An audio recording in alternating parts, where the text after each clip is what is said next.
How have you been feeling? Any more control issues? In control. Good. Animal. Excellent. It's me. Kermit. Hey, we're having a meeting here, man. And a lot of people don't really know how to run a meeting. And so, like, all meetings have a similar shape to them, and successful ones anyway. So they all have some pre-work, and that's something that people don't often realize, right? Like, some people show up prepared and other people just like react.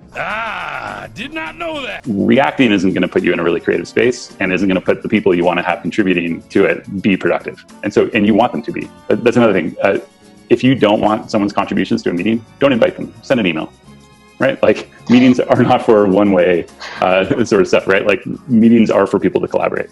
That's kind of a first thing. So the first is have an agenda. There is homework. You as a facilitator need to start an agenda, but also like accept contributions for the agenda.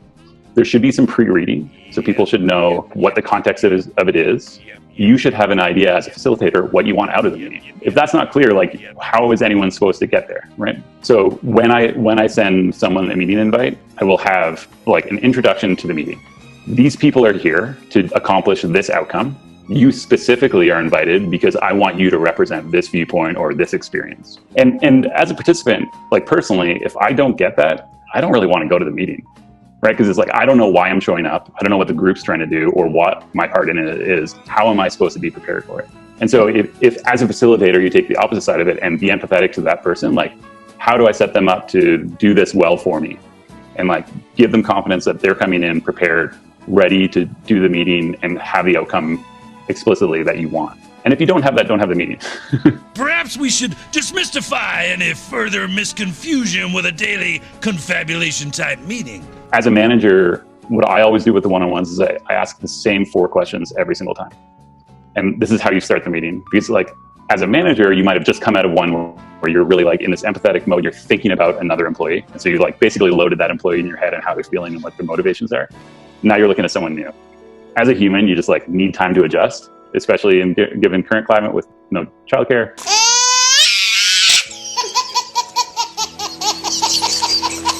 My toddler's running around me and like my head's not there. You need to get in the space because these times are really sacred, right? And so the first question is, how are you?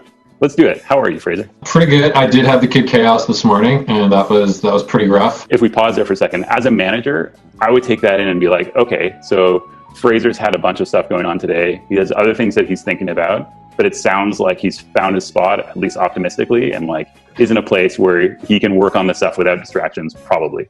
And I kind of read that. Okay, and that's good. And there could be times where you're like, I'm really tired or whatever. As a manager, it's actually important to say like, okay, well, today's not the day to deal with something that I need you to be really at ease and really creative and dynamic.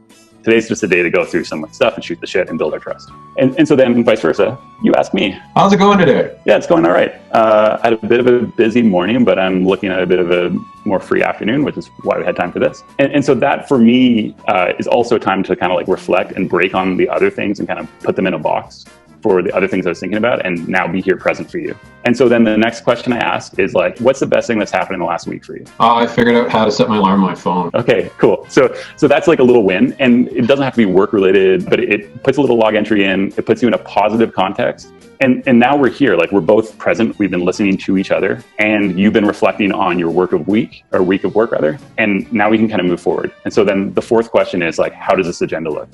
And so we can both look at the agenda. We're looking at the live same version and edit it in time to just prioritize the things we want to talk about. Make sure that the things that are top of mind for you and top of mind for me are top of our list. And Mariah Carey's feet. Wait, what are you working on? Mariah Carey's feet.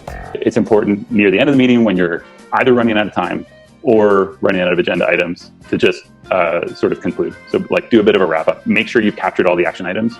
And it's more important to do that than get through all of the agendas, right? So it's more important to really finish on the things you started than try and just like do some lip service to the topic.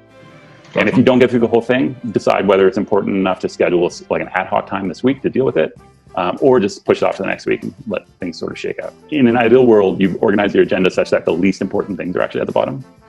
So as you get there, it's like, yeah, we can deal with that at another point.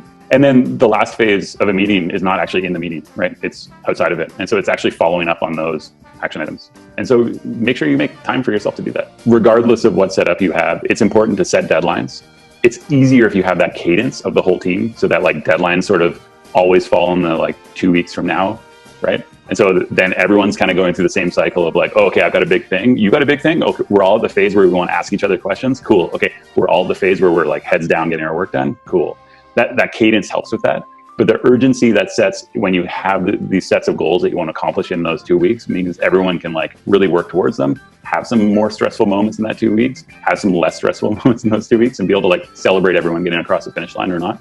And as a manager, it gives you time to like really efficiently set where all this work is going to get summarized. So you can like sit down and be like, this is the work that my department did in the last 2 weeks, and I can like understand it holistically, which means you can understand individuals' performance within that. Well, we have meetings every morning. You're in one right now. This is a meeting? Oh, I'm Zoot, and I'm... Different meeting. Oh,